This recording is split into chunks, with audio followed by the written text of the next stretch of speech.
Good morning everyone. दोस्तों आज है जून 16 2023 और हम लोग करेंगे द हिंदू न्यूज़पेपर के एनालिसिस। मेरा नाम है सितेंद्र चौधरी और आज फिर से आज कुछ टॉपिक्स लेके यहाँ पे आया हूँ। देखिए आज नंबर ऑफ टॉपिक्स थोड़े कम हैं और एक्चुअली हम ये स्ट्रेटजी करने वाले हैं फ्यूचर में भी कि नंबर ऑफ टॉपिक्स थोड़े हम लोग कम रखेंगे क्लासेस में, 3 से 4 या मैक्सिमम मैक्सिमम 5। कोशिश करेंगे 4 तक लिमिट करें, लेकिन जो भी टॉपिक डिस्कशन करेंगे उसको बहुत अच्छे से और डिटेल में डिस्कशन करेंगे, क्योंकि कई सारे स्टूडेंट ने कुछ फीडबैक दिया था कि देवर लाइक सर आप टॉपिक थोड़े कम करें ताकि थोड़ा डिटेल में हम लोग उसको समझ सकें, क्योंकि कहीं ज़्यादा टॉपिक करने से क्या होता है, लगता तो है हमें टॉपिक कवर हो गए हैं लेकिन डीप अंडरस्टैंडिंग नहीं बन पाती है। और वैसे भी over a period of time topics repeat होते ही रहते हैं, तो डिटेल में भी अगर हम लोग जाएंगे तो 3-4 महीने में वैसे भी रिवीजन की हो ही जाती है। तो आज हम लोग कम टॉपिक डिस्कशन करेंगे लेकिन काफ़ी अच्छे से डिस्कशन करेंगे ताकि प्रीलिम्स और मेंस दोनों के पर्सपेक्टिव से डीप अंडरस्टैंडिंग अपनी बन जाए। तो फूड इन्फ्लेशन और स्टेप्स ये मैंने आपको कल एडिशनल आर्टिकल में बताया था, ये आज भी इसकी कंटिन्यूएशन है, तो दोनों कल और आज दोनों पेपर से है ये। तो फूड इन्फ्लेशन क्या होता है, कैसे काम करता है, खासकर यहाँ पे वीट के बारे में अभी गवर्नमेंट ने स्टेप लिया है। गवर्नमेंट ने कहा है कि भैया जो ट्रेडर्स हैं वो एक लिमिट से ज़्यादा स्टोर नहीं कर सकते, स्टॉक नहीं कर सकते हैं वीट को, तो उसके बारे में आर्टिकल है, बात करेंगे। उसके अलावा बिमस्टेक और मोर जो रीजनल हमारी कोऑपरेशंस होती हैं, जो रीजनल ग्रुपिंग्स होती हैं, उनके बारे में एग्जाम में बहुत सवाल पूछे जाते हैं और बिमस्टेक हमारे लिए एक बहुत इंपॉर्टेंट टॉपिक है। बिमस्टेक, सार्क, है ना, यहाँ से काफ़ी क्वेश्चंस पूछे जाते हैं। तो बिमस्टेक के बारे में बात करेंगे और जो डिक्लेरेशन 2030 है उसके बारे में बात करेंगे, बैंकॉक डिक्लेरेशन के बारे में। ये ज़्यादा टॉपिक आपका प्रीलिम्स के लिए भी है आज का जो आर्टिकल है, लेकिन इसकी बैकग्राउंड वगैरह जो है मेंस के लिए भी काफ़ी इंपॉर्टेंट टॉपिक है। Critical analysis of NIRF rank, 3-4 दिन पहले हम लोगों ने बात किया था कि भैया इंडिया में जो यूनिवर्सिटीज़, कॉलेजेस वगैरह को रैंक दिया जाता है, तब भी हम लोगों ने डिटेल में पढ़ा था इस टॉपिक को। लेकिन आज टेक्स्ट सेक्शन दिया हुआ है जिसमें बताया गया है कि भैया जो NIRF की रैंकिंग है, वो सही नहीं है, उसके अंदर कुछ कमियाँ हैं। तो उसका क्रिटिकल एनालिसिस आज हम लोग करेंगे, जिस तरह से एग्ज़ाम में क्वेश्चंस पूछे जाते हैं। मिसयूज़ भी होता है कई बार इस रैंकिंग वगैरह का। उसके अलावा इंडिया अमेरिका रिलेशन बहुत पुराना टॉपिक है, लेकिन हमारे रिलेशन ऐसा है ना, वो डायनामिक है, बहुत चेंजेस आते रहते हैं। खासकर डिफेंस सेक्टर में जो नई चीज़ें हो रही हैं इंडिया अमेरिका के बीच में, बड़ी बड़ी वेलकम है और बड़ी ज़बरदस्त चीज़ है, उसके बारे में बात करेंगे। ठीक है, ICT बताऊंगा आपको क्या होता है, इंडिया अमेरिका रिलेशन की थोड़ी हिस्ट्री भी जानेंगे हम लोग, खासकर डिफेंस सेक्टर में थोड़ा बहुत उसके बारे में बात करेंगे। तो ये अच्छा टॉपिक है। यहाँ से मेंस के 2 प्रीवियस ईयर क्वेश्चंस भी मैंने इंक्लूड किए हैं, अगर आप उसको अटेम्प्ट करना चाहो तो अटेम्प्ट भी कर सकते हो। ठीक है, तो ये टॉपिक बेसिकली वहीं से हमने लिया है। चलिए जी, बढ़ते हैं पहले टॉपिक पे। ये आज का टेक्स्ट सेक्शन है, कहता है why did the government impose a ceiling on the wheat stock. मतलब कल का टेक्स्ट सेक्शन है ये, आज भी इसके रिगार्डिंग टॉपिक है। Why did the government impose a ceiling on the wheat stock. Wheat stock मतलब व्हीट को स्टोर करना, जो ट्रेडर्स होते हैं, जो इंपोर्ट एक्सपोर्ट करते हैं, वो स्टोर करते हैं। सीलिंग का मतलब होता है अपर लिमिट। तो सेंट्रल गवर्नमेंट के द्वारा एक अपर लिमिट तय कर दी गई है कि भैया आप इससे ज्यादा स्टोर नहीं कर सकते। सीधी सी बात है। इसका मतलब क्या हुआ, एक अगर हम लोग आम आदमी की भाषा में से समझें, जब चीजों को स्टॉक कर लिया जाता है तो इसका मतलब मार्केट में उनकी अवेलेबिलिटी कम हो जाती है। ऑब्वियसली बात है, सप्लाई कम हो जाती है, अवेलेबिलिटी कम होती है, डिमांड ज्यादा होती है, क्योंकि वीट तो एक भैया फूड आइटम है, एसेंशियल आइटम है, तो डिमांड तो हमेशा हाई रहती है। लेकिन अवेलेबिलिटी कम हो जाती है स्टॉकिंग की वजह से, होर्डिंग की वजह से। अब डिमांड और सप्लाई के बीच में आ जाता है गैप, जिससे हो जाती है इन्फ्लेशन, महंगाई हो जाती है। हम यहाँ पे खासकर वीट की बात कर रहे हैं। और इन्फ्लेशन जब होगा तो सबसे ज्यादा मार किसके ऊपर पड़ती है, गरीब आदमी के ऊपर पड़ती है। देखिए अमीर आदमी तो फिर भी महंगा सामान खरीद लेगा, फूड, राइस वगैरह, वीट जो भी खरीदना है, लेकिन पुअर पीपल के ऊपर। तो गवर्नमेंट का ये कहना है कि भाई आप देखिए स्टॉकिंग करिए, कोई दिक्कत नहीं है, लेकिन एक लिमिट से ज्यादा मत करिए। तो उसको मैनेज करने के लिए overall food security in India and prevent hoarding. Hoarding हमारे यहाँ पे इलीगल है अगर आप एक मतलब हद से ज्यादा करते हो तो, क्योंकि होर्डिंग से क्या होता है, मार्केट में स्पेकुलेशन हो जाती है। कई बार ऐसा देखा गया है फ्यूचर में, पास्ट में, कि ये जो ट्रेडर्स होते हैं वो होर्डिंग कर लेते हैं। जैसे शुगर के केस में बहुत बार देखा जाता है, चीनी बीनी के केस में होर्डिंग कर लेते हैं, मार्केट से जानबूझ के सप्लाई कम कर देते हैं, और जब प्राइस इंक्रीज होने लगता है तब उसको जो है मार्केट में छोड़ देते हैं हाई प्राइस के ऊपर। तो ये कई बार मैनिपुलेशन भी होती है, इस तरह की चीज़ें, इलीगल एक्टिविटीज़ भी होती हैं। तो उन सबको ध्यान में रखते हुए गवर्नमेंट ने ये कहा है कि भैया जो स्टॉक ऑफ वीट है, वो ट्रेडर्स, होलसेलर्स, रिटेलर्स, बड़ी बड़ी जो चेन रिटेलर्स कंपनीज होती हैं, प्रोसेसर्स वगैरह जो रहते हैं, उनकी लिमिट कर दी गई है। क्यों? क्योंकि इन्फ्लेशन कंट्रोल करना है। लेकिन व्हीट का जो प्राइस है वो फिक्स नहीं रहता है। ऑफ कोर्स किसी भी चीज़ का प्राइस फिक्स नहीं रहता है, व्हीट की भी ऑफ कोर्स वही बात है। लेकिन व्हीट की जो पिछले 2 साल में लगभग जो इस तरह से व्हीट के प्राइस को लेके अप्स एंड डाउन्स आए हैं, उसके बारे में बात करता है। एक तो you know very well Russia Ukraine war की वजह से जो है व्हीट ऑलरेडी दुनिया भर में सप्लाई उसकी जो है थोड़ी-सी इम्बैलेंस है। बहुत सारी कंट्रीज़ ने इंडिया को भी रिक्वेस्ट किया था कि आप हमें व्हीट भेज दीजिए, जैसे इजिप्ट वगैरह ने, है ना? हम लोगों ने भेजा भी था इवन। तो एक तो उसकी वजह से ऑलरेडी मार्केट में ग्लोबल मार्केट में डिमांड सप्लाई का गैप वैसे ही आया हुआ है। तो यू नो वेरी वेल पिछले साल क्या हुआ था और इस साल भी हीट वेव चला था फरवरी के महीने में, है ना? तो हीट वेव की वजह से व्हीट की ओवरऑल प्रोडक्शन भी कम हुई है। तो डिमांड सप्लाई का पूरा खेल है। तो ओवरऑल प्रोडक्शन कम हुई है तो सरकार को थोड़ा कंट्रोल तो करना ही पड़ेगा। नवंबर 2022 और अक्टूबर और नवंबर 2022 में वापस से व्हीट का प्राइस जो है वो जो है थोड़ा-सा बढ़ा। जनवरी में जो है वो फिर से थोड़ा-सा और बढ़ा। क्यों बढ़ा? इसके कई सारे रीज़न्स हो सकते हैं। एक रीज़न हो सकता है सीज़नल, ठीक है? मौसम के ऊपर भी डिपेंड करती हैं बहुत सारी चीज़ें। तो you know very well wheat price in India generally rise between December to March, ठीक है? क्योंकि उस समय जो है इसको हार्वेस्ट किया जाता है, इसको फार्मर्स के द्वारा बेचा जाता है during the rabi marketing season March और जून। तो दिसंबर और मार्च के बीच में ऑलरेडी मार्केट में काफ़ी कम सप्लाई होती है क्योंकि मार्च के बाद ही मार्केट में व्हीट आता है। तो दिसंबर मार्च के बीच में उस समय व्हीट अवेलेबल होता नहीं है तो प्राइस वैसे हाई हो जाता है सीजनल, ये नॉर्मल सी बात है। होर्डिंग बाय द ट्रेडर्स जैसे मैंने आपको बताया, बहुत ज़्यादा क्वांटिटी में भैया होर्डिंग कर लेते हैं, प्राइस बढ़ जाता है, ये भी एक तरीका है, हालाँकि इल्लीगल तरीका है। क्लाइमेट वैगरीज वगैरह जैसे हमने हीट वेव की बात की है इस बार, है ना? तो इन सब चीज़ों की वजह से व्हीट का प्राइस जो है वो ऊपर-नीचे हो सकता है। लेकिन व्हीट का प्राइस अगर इस तरह से बढ़ता है, इन्फ्लेशन बढ़ती है, तो गवर्नमेंट क्या कर सकती है? या गवर्नमेंट क्या करती है? उसके पास 2 तरीके होते हैं। पहला तरीका कहता है कि भैया imposition of the stock holding norms जो गवर्नमेंट ने अभी लिया है। जो स्टॉक होल्डिंग करते हैं, लोग होर्डिंग करते हैं, उनके ऊपर आप रोक लगा लीजिए, ठीक है? बड़ी-बड़ी जो चेन्स होती हैं, ट्रेडर्स, होलसेलर्स जिसके बारे में बेसिकली पूरा आर्टिकल ही है, ताकि मार्केट में सप्लाई बनी रहे। दूसरा कहता है ओपन मार्केट सेल स्कीम, ओएमएससी बोलते हैं इसको, ओपन मार्केट सेल स्कीम। इसमें क्या रहता है, जो गवर्नमेंट के खुद के वेयर हाउस होते हैं, जहाँ पे गवर्नमेंट खुद प्रोक्योर करती है एमएसपी के ऊपर, वहां से मार्केट के अंदर वो उसको रिलीज कर देती है। तो सेंट्रल गवर्नमेंट ने डिसाइड किया है कि वो 15 lakh metric ton of wheat जो उनका सेंट्रल पूल है, मतलब जहां से खुद वेयर हाउस हमारा फूड कॉर्पोरेशन ऑफ इंडिया करता है, वहां से ओपन मार्केट सेल स्कीम के तहत उसको रिलीज करेगी। किसको रिलीज करेगी? जो फ्लोर मिल्स है, जो आटा वगैरह बनाती हैं, बड़ी बड़ी मिल्स होती हैं, प्राइवेट ट्रेडर्स को, बल्क बायर्स को, मैन्युफैक्चरर्स को। और ये किया जाता है ई ऑक्शन के थ्रू।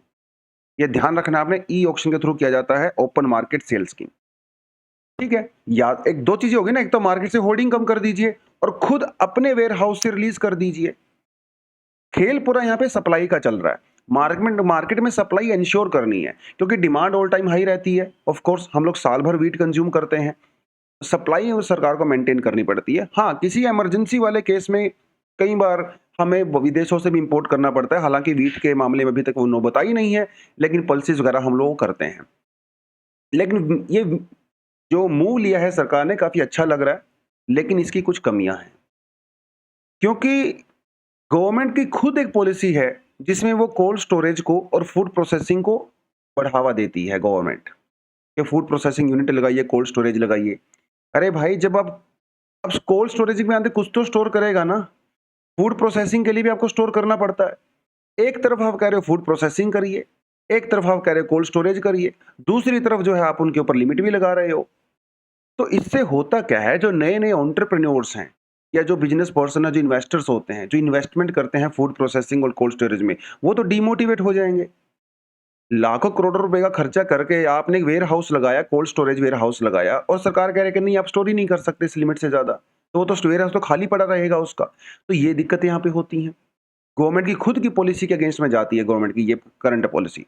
उसके अलावा व्हीट देखिए सीजनली प्रोड्यूस होता है ऑफ कोर्स, लेकिन यूज तो इसको हम लोग साल भर करते हैं।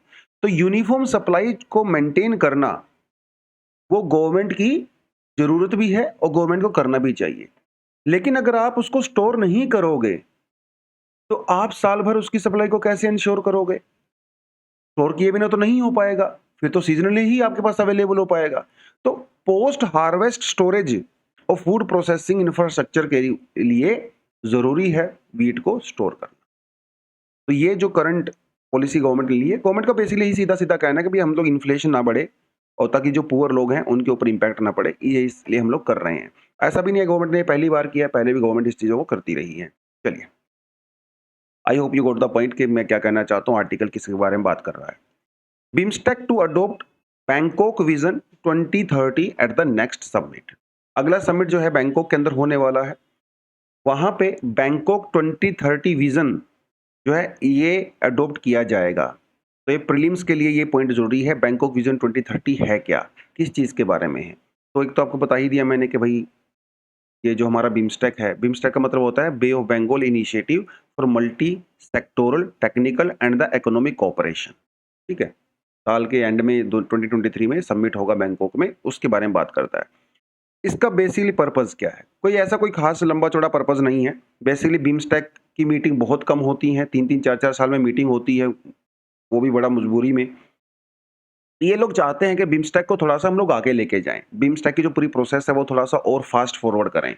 उसके लिए जो है वो विज़न 2030 इन्होंने यहाँ पे किया है। क्योंकि इंडिया भी ना क्या था ना, इंडिया भी भूल गया था बिम्स्टेक, भूल गए थे हम लोग। लेकिन दोबारा से चाहता है इंडिया इसको रिवाइव करे। बांग्लादेश चाहता है इसको रिवाइव किया जाए। क्योंकि म्यांमार के में जो हो रहा है मिलिट्री कूप वगैरह, तो उसकी वजह से लग रहा है कि भैया बिम्स्टेक के अंदर और ज़्यादा स्ट्रेंथ करने की इसकी रिक्वायरमेंट है। तो उसके लिए जो है ये बैंकॉक विज़न 30 होगा, मतलब जो हमारी ऑर्गेनाइज़ेशन है उसको प्रॉपर डायरेक्शन देनी है और इसको आगे लेके जाना है। इसका ऐसा मतलब कोई ख़ास पिन पॉइंट पॉइंट कुछ इसमें ख़ास है नहीं। बट हाँ, बिम्स्टेक के बारे में आपको पूरा पता होना चाहिए, बिम्स्टेक है क्या, क्या इसका रेलेवेंस है इंडिया के पर्सपेक्टिव से, ख़ासकर क्या-क्या इसके चैलेंजेज़ हैं, एग्ज़ाम में बिल्कुल सवाल पूछता है वो आपसे। तो एक तो बिम्स्टेक की जो शुरुआत हुई थी, वो भी बैंकॉक से ही हुई थी। इसे बैंकॉक डिक्लेरेशन कहा जाता है 1997 में। देखिए, आज इसके अंदर 7 मेंबर्स हैं, लेकिन हमेशा से 7 नहीं थे। शुरुआत में जो है इसके अंदर सिर्फ 4 ही मेंबर हुआ करते थे और तब इसका नाम हुआ करता था BISTEC. Bangladesh, India, Sri Lanka, Thailand economic cooperation. ठीक है। बाद में 1997 इसके अंदर म्यांमार भी जुड़ गया। हम लोगों ने इसका नाम चेंज करके कर दिया बिम्स्टेक। तो एक म्यांमार वर्ड हम लोगों ने ऐड कर दिया। तो घर से अकेले चले थे, लोग मिलते चले गए, कारवां बनता चला गया। फिर 2004 में 2 लोग और आ गए भैया, इधर से नेपाल, भूटान 2 कंट्री और आ गए हमारे साथ। फिर हम लोगों ने इसका नाम रख दिया बिम्स्टेक। तो बना दिया गया इसको bay of Bengal initiative for the multi sectoral technical and the economic cooperation. तो आज इसके अंदर क्या है, हमारे 7 मेंबर्स हैं। 7 मेंबर में से जो 5 मेंबर हैं वो साउथ एशिया से हैं, जो बांग्लादेश, भूटान, इंडिया और नेपाल, श्रीलंका 5 मेंबर। 2 लोग जो हैं वो साउथ ईस्ट एशिया से हैं, म्यांमार और थाईलैंड। ठीक है, इसका जो परमानेंट सेक्रेटेरिएट है वो ढाका के अंदर है, 2014 में ही इसको ओपन किया गया था। तो जो सार्क और एशियान जो ग्रुप्स वगैरह हैं उसके बीच में जो है ब्रिज का काम करता है, तो बड़ा इंपॉर्टेंट तो है ही। खैर, 7 प्रिंसिपल्स हैं बिम्स्टेक के। Sovereign equality, territorial integrity, political independence, peace coexistence, mutual benefit, और ये constitute and addition to the not to be substitute for the bilateral, regional and the multilateral cooperation. ठीक है, ये 7 प्रिंसिपल्स हैं, आपको ये याद करने पड़ेंगे। एग्जाम में इस तरह की चीजें आ जाती हैं। इंडिया के लिए बिम्स्टेक इंपॉर्टेंट है ऑब्वियसली। एक तो बात ये है ना कि ये हमें जो साउथ एशियन जो association of the regional cooperation SAARC है, उसके साथ बातचीत करने का हमें एक मौका देता है, क्योंकि कई सारी कंट्री यहाँ पे जो है कॉमन ग्रुपिंग में है, तो उसके साथ एंगेजमेंट हमारी बढ़िया रहती है। नेबरहुड पॉलिसी, फर्स्ट पॉलिसी के तहत भी भैया हमारे पहले पड़ोस में तो संभालें क्या हो रहा है ना। अमेरिका, अफगानिस्तान और रशिया में जाके तो बाद की बात है। हमारी जो एक्स टिक्स पॉलिसी है जिसमें हम लोग एशियन कंट्रीज के साथ डील करते हैं, तो उसके लिए भी एक अच्छा प्लेटफॉर्म प्रोवाइड करवाता है बिम्स्टेक हमें, है ना। तो और क्योंकि देखिए जब म्यांमार, बैंकॉक, इनके साथ अगर हमारा रिलेशन बढ़िया रहेगा, इकोनॉमी कॉरिडोर वगैरह बनेगा, तो इंडिया के जो नॉर्थ ईस्टर्न स्टेट्स हैं, हमारे जो 7 सिस्टर्स हैं, है ना, इंक्लूडिंग देन उसके साथ आप बांग्लादेश और म्यांमार को भी ऐड कर लीजिए, ये पूरे रीजन की डेवलपमेंट होगी, है ना। और जो चाइना का इन्फ्लुएंस बढ़ रहा है भैया धीरे-धीरे बेल्ट एंड रोड इनिशिएटिव और वो सारी चीज़ें करके, तो उसको भी कहीं न कहीं हम लोग यहाँ पे चैलेंज कर सकते हैं बिम्स्टेक का यूज़ करके। लेकिन इतना आसान नहीं है। सुनने में बड़ा अच्छा लगता है कि बिम्स्टेक में ये करेंगे, वो करेंगे। बहुत सारे चैलेंजेज़ हैं, जैसे हर ग्रुपिंग में होता है। नाटो में अपने चैलेंजेज़ हैं, यहाँ बिम्स्टेक में अपने चैलेंजेज़ हैं, हर जगह चैलेंज है। क्या चैलेंज है यहाँ पे? देखिए, neglect by the member states. खुद ही हम लोग इसको नेग्लेक्ट कर रहे हैं। बना दिया था हम लोगों ने, लेकिन बनाने के बाद कुछ खास हम लोगों ने इसमें कुछ किया नहीं। 20 सालों में आप ये समझिए 2018 तक, अब सिर्फ़ इसके 4 ही सबमिट हुए। जबकि ये जब बनाया गया था ना, तो आपस में प्रॉमिस किया था कि हर सेकंड ईयर हम लोग मीटिंग करेंगे। तो 10 मीटिंग हो जानी चाहिए थी, लेकिन अभी तक सिर्फ़ 4 ही हुई, क्योंकि इनकी आपस में ही झगड़े चल रहे हैं भैया, समस्या ये है। और बिम्स्टेक के अंदर 14 एरियाज़ को आइडेंटिफ़ाई किया गया है। दिखा देता हूँ आपको कौन-कौन से एरियाज़ हैं। ये देखिए, counter terrorism, environment, tourism, fishery, public health, people to people, इस तरह के 14 एरियाज़ हैं, जिसके अंदर इंडिया 4 एरिया के अंदर पार्टिसिपेट करता है। तो इन्होंने ये जो 14 एरियाज़ हैं, अलग-अलग कंट्री में डिवाइड कर रखे हैं। तो हमारे हिस्से में क्या आता है? Counter terrorism and the transitional crime, disaster management, energy और सिक्योरिटी, ये हमारे हिस्से में आता है। बाकी म्यांमार के हिस्से में थोड़ा एग्रीकल्चर में चले गए आप, नेपाल में जो है पीपल टू पीपल वगैरह एंड ऑल दैट, सबको ये दिया गया है। लेकिन समस्या वही है ना, हमारे पास 30 से 40 मिनट होती है न्यूज़पेपर के एनालिसिस करने में। अब इसमें मैं 10 टॉपिक तो डिस्कस नहीं कर सकता, और मान लो मैंने कर भी लिए, तो क्वालिटी नहीं आ पाएगी। यही बिम्स्टेक का हाल है। आपने भई इतने सारे एरिया चूज़ कर लिए, लेकिन काम किसी में भी नहीं हो पा रहा है। आप कम एरिया चूज़ करिए, लेकिन उसको अच्छे से करिए। ये इसका बहुत बड़ा चैलेंज है ना? 14 एरियाज़ ऑफ कोऑपरेशन बहुत ज़्यादा वाइड हैं और वेग भी लग रहे हैं दिखने में, तो इस वजह से क्वालिटी नहीं आ पा रही है। हमारे बीच में कोई फ्री ट्रेड एग्रीमेंट भी नहीं है, जबकि अगर हो जाता, तो बहुत ज़्यादा पोटेंशियल था यहाँ पे, इकोनॉमिक ट्रेड पोटेंशियल, वो भी हम लोग उसको भी प्रॉपर तरीके से एक्सप्लॉइट नहीं कर पा रहे हैं अनफॉर्चुनेटली। मेंबर कंट्रीज़ के बीच में आपस में झगड़ा होता रहता है ना? श्रीलंका का म्यांमार के साथ पंगा है रोहिंग्या रिफ्यूजीज़ को लेके, है ना? इंडिया के भी इश्यूज़ चलते रहते हैं भैया, सब कंट्री के आपस में इश्यूज़ चलते रहते हैं। तो जब आपस में ही आप भैया रिलेशन अच्छे नहीं हैं, तो एज़ अ ग्रुपिंग आप कैसे इसको फॉरवर्ड लेके जाओगे? फिर हम लोग अपनी रीजनल भी बना रहे हैं, जैसे Bangladesh, China, India, Myanmar forum हम लोगों ने बनाया। आपने जब बिम्स्टेक बना लिया, तो फिर इसकी क्या रिक्वायरमेंट थी? आप कह रहे हैं कि चलो इसमें चाइना भी ऐड कर देते हैं। तो जब चाइना आपने यहाँ ऐड कर दिया, तो फिर बिम्स्टेक में हम चाइना को कैसे चैलेंज करेंगे? तो बांग्लादेश, इंडिया, चाइना, म्यांमार ने एक और फोरम बना लिया। इस फोरम में क्या किया गया था कि भई कलकत्ता से लेके चाइना का जो कुमिंग नाम की जगह है, यहाँ से हम लोग एक कॉरिडोर बनाएँगे। ठीक है, तो कलकत्ता से चलेंगे ढाका, ढाका से सिलेट जाएँगे, सिलेट से फिर मैंडले जाएँगे और फिर मैंडले से जो है चाइना में एंट्री करेंगे और कुमिंग तक जाएँगे। तो आप जब खुद अपनी छोटी ग्रुपिंग बना के ये सब कर रहे हो, तो एज़ अ ग्रुप आप इसका मतलब कहीं न कहीं फेलियर हो, है ना? ये बात करता है। तो ये कुछ चैलेंजेज़ तो हैं इसके, ठीक है? एरिया ऑफ कोऑपरेशन मैंने आपको बता ही दिया है, जिसके हिस्से में 4 आते हैं इंडिया में। जो counter terrorism and the transitional crime, transport and the communication, tourism, environment and the disaster management, ठीक है? तो ज़्यादा हैं बेसिकली ये, 5-6 हो जाते तो सफिशिएंट था। तो ये बनता है पूरा बिम्स्टेक का पर्सपेक्टिव, ठीक है? कुछ चैलेंजेस क्या हैं, प्रिंसिपल्स क्या हैं, इंडिया के लिए इसकी रेलेवेंस क्या है, एज़ अ बिम्स्टेक यूनिट कैसे काम करती है, तो ये थोड़ा आपको अंडरस्टैंडिंग होनी चाहिए पूरे एग्ज़ाम के पर्सपेक्टिव से। ठीक है जी, चलो। करंट अफेयर का कोर्स हमारा चलता है, you know very well, Saturday को, जिसमें हम लोग पूरे वीक का जो है यहाँ पे कोर्स आपको करवाते हैं। 1 मिनट, ये थोड़ा-सा मैं इसको दोबारा शेयर कर देता हूँ, क्योंकि ये मेरा बेचारा लैपटॉप ना बूढ़ा हो गया है और इसको मुझे बार-बार शेयर करना पड़ता है, स्लो हो जाता है। ख़ैर, तो सैटरडे को हमारा करंट अफेयर का कोर्स चलता है, यू नो वेरी वेल, जिसमें पूरे वीक का करंट अफेयर हम लोग करवाते हैं, प्रीलिम्स और मेंस दोनों पर्सपेक्टिव से। आप उसको जॉइन करना चाहते हो, तो ये कोड यहाँ पे स्कैनर दिया हुआ है, आप इसको स्कैन कर सकते हो। SC 1000 अगर आप यूज़ करते हो कोड को, तो ₹1000 का डिस्काउंट मिल जाता है। बहुत महँगा नहीं है, 10-12 रुपए डेली पड़ेगा आपको। उसके अलावा फाउंडेशन कोर्स जॉइन करना है, तो वो भी आप यहाँ पे जॉइन कर सकते हो, व्हाट्सएप नंबर आपको दिया हुआ है। चलिए जी, आगे बढ़ते हैं। Is the ranking system of the colleges flawed? NIRF की रैंकिंग आई थी लास्ट वीक, हमने डिस्कशन भी उसको बहुत अच्छे से किया था। कुछ कॉलेज यूनिवर्सिटीज़ की डिस्कशन भी हम लोगों ने किया था। क्या उसके पैरामीटर्स होते हैं, वो सब डिस्कशन हम लोगों ने किया था, बट फिर भी थोड़ा रिवीजन के लिए आपको बता देता हूँ मैं, ठीक है। तो मिनिस्ट्री ऑफ एजुकेशन जो हमारी है, इसे पहले मिनिस्ट्री ऑफ ह्यूमन रिसोर्स कहा जाता था।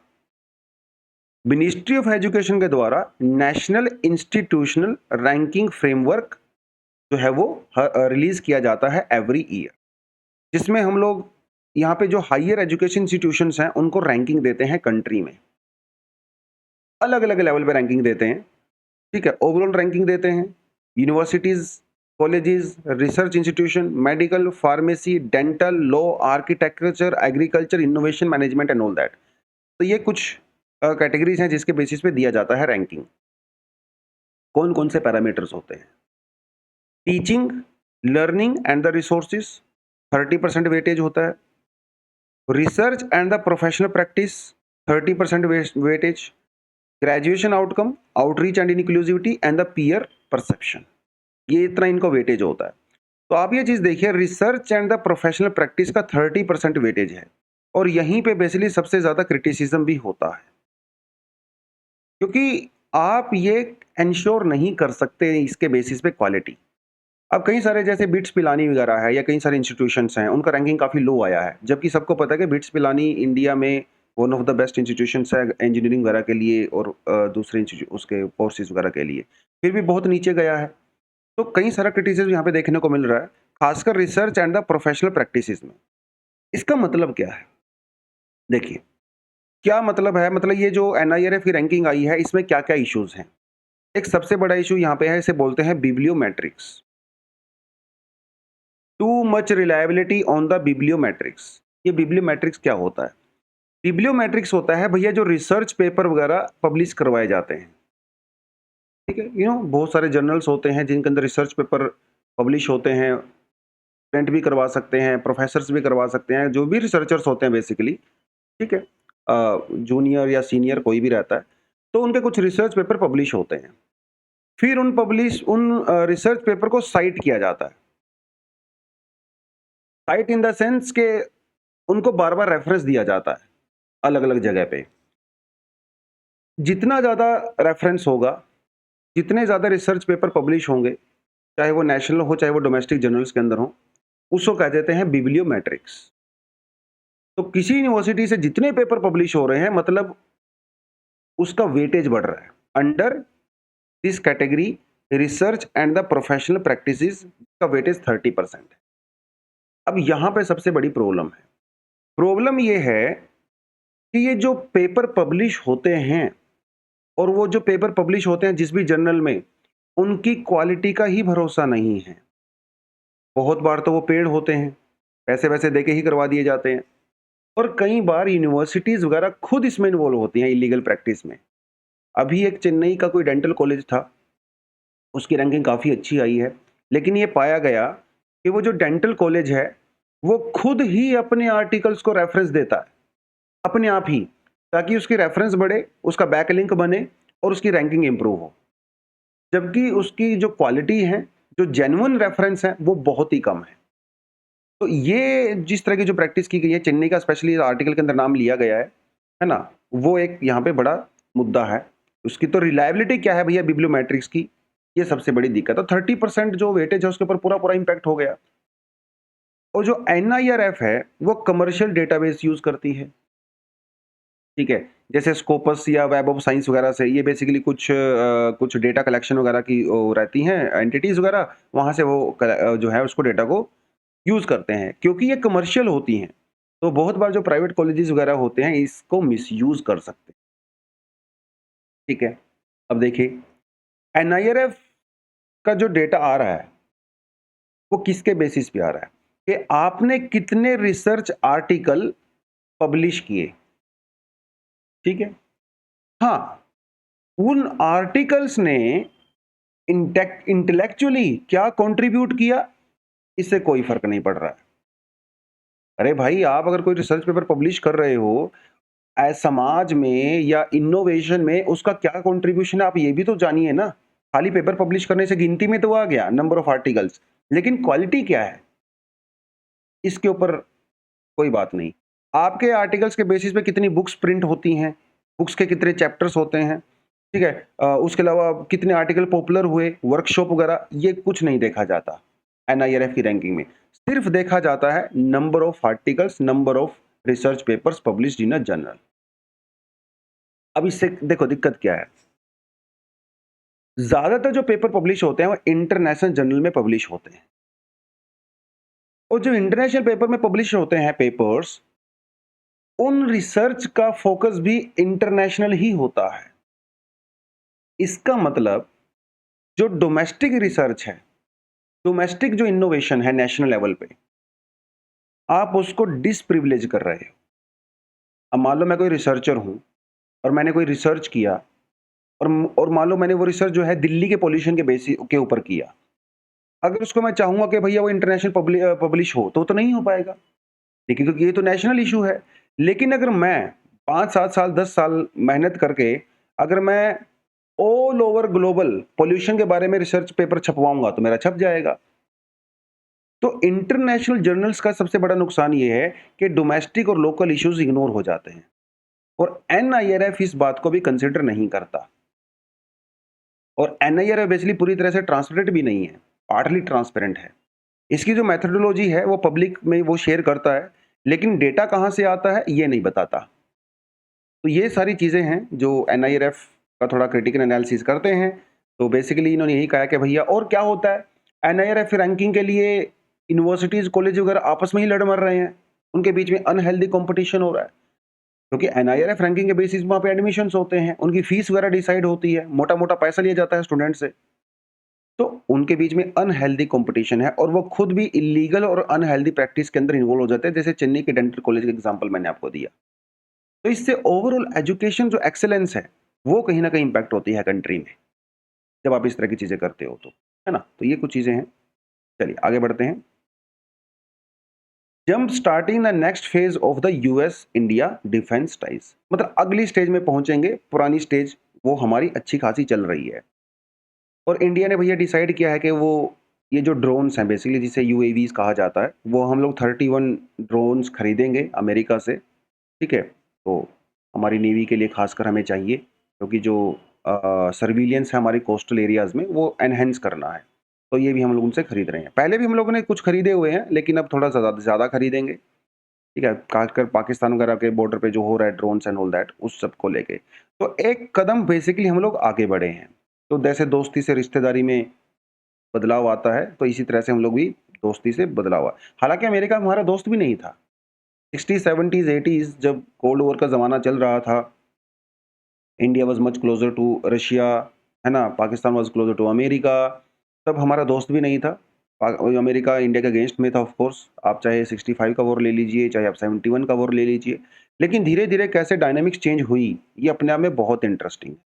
और देखिए सारा खेल ना भाई यहाँ पे सेल्फ इंटरेस्ट का आता है। हमें अपना कुछ फायदा इसमें दिख रहा होगा, हम कर रहे हैं, अमेरिका को अपना फायदा नजर आ रहा होगा तो वो भी कर रहे हैं। जो जियो पॉलिटिक्स में प्रिंसिपल्स, वैल्यूज और वो बातें बाद में आती हैं, प्रैक्टिकल चीजें पहले आती हैं। तो प्रैक्टिकल रेलेवेंस है बेसिकली इस चीज का जो हम लोग यहाँ पे कर रहे हैं। तो बात यह है कि जो यूएसए के सेक्रेटरी, स्टेट सेक्रेटरी हैं ऑफ डिफेंस, लॉर्ड ऑस्टिन, उन्होंने जो है लास्ट वीक 4 से 5 जून को बेसिकली विजिट किया था, और हमारे यहाँ पे एनएसए दोवल वगैरह जी से और कई बहुत लोगों से मिले थे। और उनकी विजिट बेसिकली, क्योंकि क्या है ना, prime minister Modi ji America की यात्रा करने वाले हैं, तो उससे पहले ये माहौल बनाया जा रहा है। तो जो डिफेंस इंडस्ट्रियल कोऑपरेशन की बात यहाँ पे हुई है, तो जब मोदी जी जाएंगे तो ऑफ कोर्स बहुत सारे डील भी करके आएंगे। अ, बात थोड़े समय पहले, मतलब लास्ट ईयर, हम लोगों ने एक आईसीईटी, ठीक है, initiative on the critical and emerging technology भी साइन किया था। यहाँ पे दो वर्ड इंपॉर्टेंट हैं, क्रिटिकल और एमर्जिंग। क्रिटिकल मतलब जो डिफेंस सेक्टर में बहुत क्रिटिकल होता है। एमर्जिंग टेक्नोलॉजी जैसे नई नई टेक्नोलॉजी, जैसे 5G 6G, सेमीकंडक्टर, है ना, आर्टिफिशियल इंटेलिजेंस, उसके बारे में। अब अमेरिका तो भाई इन चीज़ों में वर्ल्ड लीडर है, तो हमें भी तो उसकी हेल्प चाहिए अगर हमें अपनी डोमेस्टिक इंडस्ट्री को बढ़ाना है। तो 2022 में हम लोगों ने अनाउंस किया था ICET, initiative on the critical and the emerging technology. इसमें क्या करना है, एमर्जिंग टेक्नोलॉजी के अंदर कोऑपरेशन करना है, कोलैबोरेट करना है 5G 6G वायरलेस वगैरह के अंदर। उसके अलावा जो in depth, adding depth and the breadth to the already growing partnership, trade वगैरह हो गया सबके अंदर, और उसको हम लोग आगे लेके जाएंगे, एफडीआई वगैरह एंड ऑल दैट, और directly mentored by the PMO and the white house. तो भाई ये बीच में जो बिचौलिए होते हैं बेसिकली उनका कोई काम नहीं है, सीधा दिल्ली और न्यूयॉर्क के बीच में बात हो गई। बेसिकली कहने का मतलब ये है कि भाई अब बातचीत करने में किसी तरह की कोई झंझट नहीं होने वाली है, जब चाहें बात कर सकते हैं। अब ये दोस्तों में तो ऐसा ही होता है, आपको थर्ड पर्सन की रिक्वायरमेंट थोड़ी होती है। तो ये कुछ हम लोग उस रिलेशन को आगे लेके जाएँगे, तो बहुत ज़रूरी है हमारे लिए। क्या सिग्निफिकेंस है इन चीज़ों का हमारे लिए? तो पहली बात तो ये है कि भई ये टेक्नोलॉजिकल इनोवेशन। देखिए हम लोग आत्मनिर्भरता की बात करते हैं, है ना? लेकिन आत्मनिर्भरता का मतलब ये तो नहीं है कि भई आप दूसरे लोगों से डील करना, ट्रेड करना बंद ही कर दो आत्मनिर्भरता के नाम पे, ऐसा तो नहीं होता। हाँ, आपके पास टेक्नोलॉजी नहीं है, आपको टेक्नोलॉजी चाहिए। टेक्नोलॉजी कहाँ से आएगी? टेक्नोलॉजी उनसे आएगी जिनके पास टेक्नोलॉजी है, तो अमेरिका के पास टेक्नोलॉजी है, तो वहाँ से आएगी।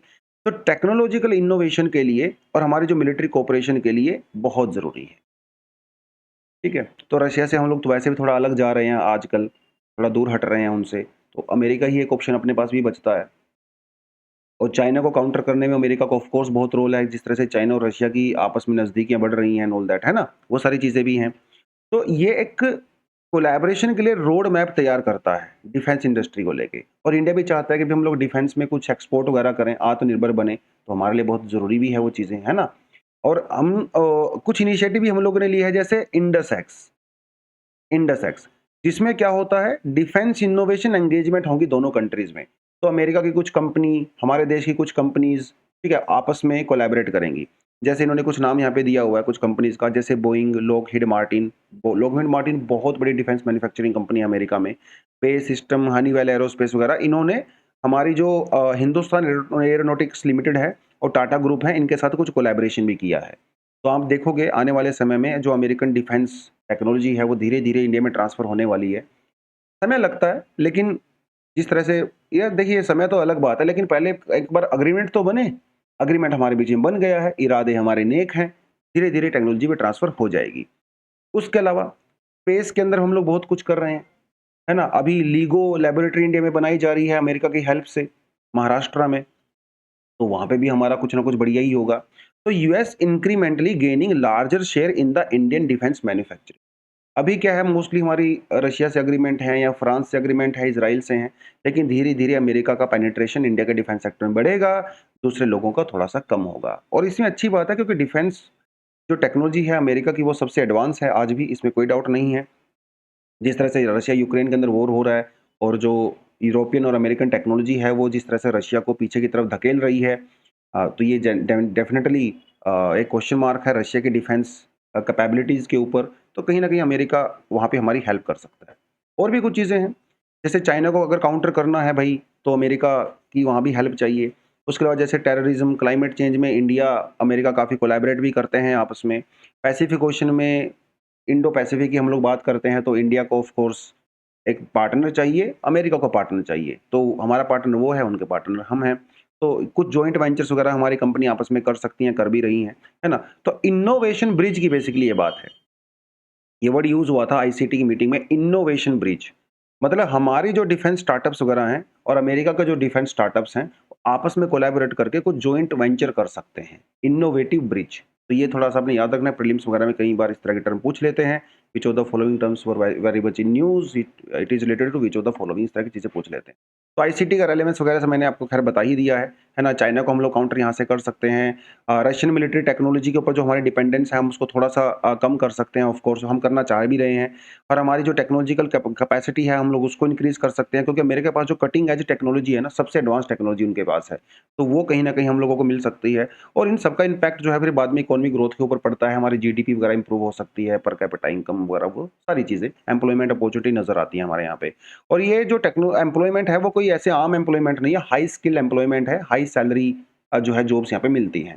तो उससे इनोवेशन बढ़ता है, वो सारी चीज़ें इंप्रूव होंगी। तो ये कुछ चीज़ें हैं, आपको पता होना चाहिए। अमेरिका और इंडिया की जब हम लोग डिफेंस रिलेशन की बात करते हैं, तो बड़ा अप्स एंड डाउन्स रहे हैं हमारे बीच में, ठीक है? तो अगर आप देखें 1950s और 60s की बात करें, तो यू नो वेरी वेल हमारे बीच में कुछ कुछ था ही नहीं।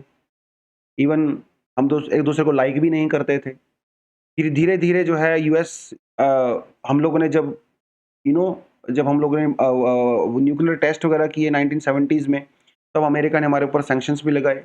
एनएसजी ग्रुप बनाया गया, इंडिया को के मुँह को काउंटर करने के लिए, ताकि कोई इंडिया को न्यूक्लियर फ्यूल ना दे। वो अमेरिका जो है ऑफ कोर्स, क्योंकि we were closer to Russia, तो वो हमारे साथ वो सब कर ही रहे थे, प्रेशराइज़ कर रहे थे। फिर धीरे आते चीज़ बढ़ती चली गई और 2005 में जब मिस्टर बुश वहाँ के प्रेज़िडेंट थे, फिर हमारे बीच में कुछ रिलेशन अच्छे हुए, इम्प्रूव हुए। तो सिविल न्यूक्लियर डील की गई। तो देखिए कहाँ से कहाँ तक हम लोग आ गए। पहले हमारे बीच में बात ही नहीं होती थी, फिर हमारे ऊपर सैंक्शंस लगाए गए, फिर हम लोगों ने सिविल न्यूक्लियर डील भी करने की बात कही। ये सारी चीज़ें होती रही और फिर हमारे बीच में आजकल जो है 2+2 भी होता है भई, है ना? मिनिस्ट्रियल सीधा हम लोग बात करते हैं आपस में, और अब आईसीटी हो गया, सबसे एडवांस तो आईसीटी ही है। तो ये सब चीज़ें हैं और हमारे बीच में डिफेंस को लेके बेसिकली इंडिया अमेरिका के बीच में 4 मेजर एग्रीमेंट अब तक हो चुके हैं। ठीक है? General security and the military information agreement, yes, जिसमें हम लोग क्या करते हैं, एक दूसरे के साथ इंटेलिजेंस को शेयर करते हैं। ठीक है? क्लासिफाइड जो इन्फॉर्मेशन होती है, पब्लिक में नहीं होती है वो। फिर लॉजिस्टिक एक्सचेंज वगैरह जो है, जिसे लिमोआ कहा जाता है, इसमें हम लोग क्या करते हैं, एक दूसरे के बेसिस को यूज़ कर सकते हैं रिपेयरिंग वगैरह के लिए, है ना? वो तो लॉजिस्टिक वगैरह के लिए हम लोग कर सकते हैं। जैसे मान लो कि अमेरिका का शिप अगर साउथ चाइना सी में जा रहा है, तो वो हमारे यहाँ पे पोर्ट पे रुक के थोड़ा रेस्ट कर सकते हैं, रिफ्यूलिंग कर सकते हैं। इस तरह की चीज़ें हम लोगों को इसके अंदर किया गया है। हालाँकि वो हमारे बेसिस को एज़ यूज़ नहीं कर सकते for the operations, but yes, थोड़ा लॉजिस्टिक हम लोग इन्फॉर्मेशन कर सकते हैं। Communication capabilities and the security agreement हम लोगों ने किया कि जो एक दूसरे की जो इन्फॉर्मेशन वगैरह शेयर करेंगे, जो इक्विपमेंट्स होते हैं, जो हम लोग अमेरिका से परचेज़ करते हैं, तो उनको टाइम टू टाइम अपडेट करने की रिक्वायरमेंट होती है, तो वो हम लोग इसके अंदर करते हैं। उसके अलावा basic exchange and the cooperation agreement for the geospatial cooperation, वो सब हम लोग मैप वगैरह जो है एक दूसरे को जो है शेयर करते हैं। कुछ क्रिटिकल जो लोकेशंस वगैरह होती हैं। ये 4 एग्रीमेंट इंडिया अमेरिका के बीच में है, जो कि एक बेडरॉक है हमारे रिलेशनशिप का। तो ये पूरा देखिए, इंडिया और अमेरिका के अलग-अलग रिलेशन है ना यार, स्पेस में अलग चल रहा है, इकोनॉमी में अलग चल रहा है, स्टार्टअप्स में अलग से चल रहा है, डिफेंस में अलग से चल रहा है, पीपल टू पीपल अलग से चल रहा है, पॉलिटिकल अलग से चल रहा है। तो रिलेशन के ना बहुत सारी डायमेंशंस होती हैं। ये जो पर्टिकुलर आर्टिकल आज हम लोगों ने डिस्कशन किया, ये ज़्यादा डिफेंस के बारे में है और यहाँ से ऑलरेडी एग्जाम में क्वेश्चन पूछे भी जा चुके हैं इंडिया यूएस रिलेशन से। तो यूपीएससी अगर कहीं से क्वेश्चन पूछ रहा है, इसका मतलब वो हमारे लिए बहुत इंपॉर्टेंट वैसे भी हो गया। तो 2019 और 2020 में बैक टू बैक क्वेश्चंस पूछे गए हैं। तो आप ये जो आईआर का जो पार्ट है जीएस पेपर 2 में इंटरनेशनल रिलेशन, इसको बड़ा ध्यान से किया करें, ठीक है? इंडिया का relation with Russia, America, Israel, Nepal, Pakistan, India, Sri Lanka हमारे जो पड़ोसी मुल्क हैं, तो उनके साथ जो है आपको ये करना चाहिए। तो ये 2 आर्टिकल हैं, अगर आप क्वेश्चन्स हैं, अगर आप लिखना चाहो तो लिख भी सकते हो। 250 वर्ड्स में जो है 15 मार्क्स का जो है आपका ये क्वेश्चन आता है। ठीक है, चलो जी। तो इसके साथ जो है इसको हम लोग एंड करेंगे। कुछ एडिशनल आर्टिकल भी हैं, आप पढ़ना चाहो तो इसको भी पढ़ सकते हो। तो आज के लिए दोस्तों इतना ही था। Thank you very much, all the best, जय हिंद।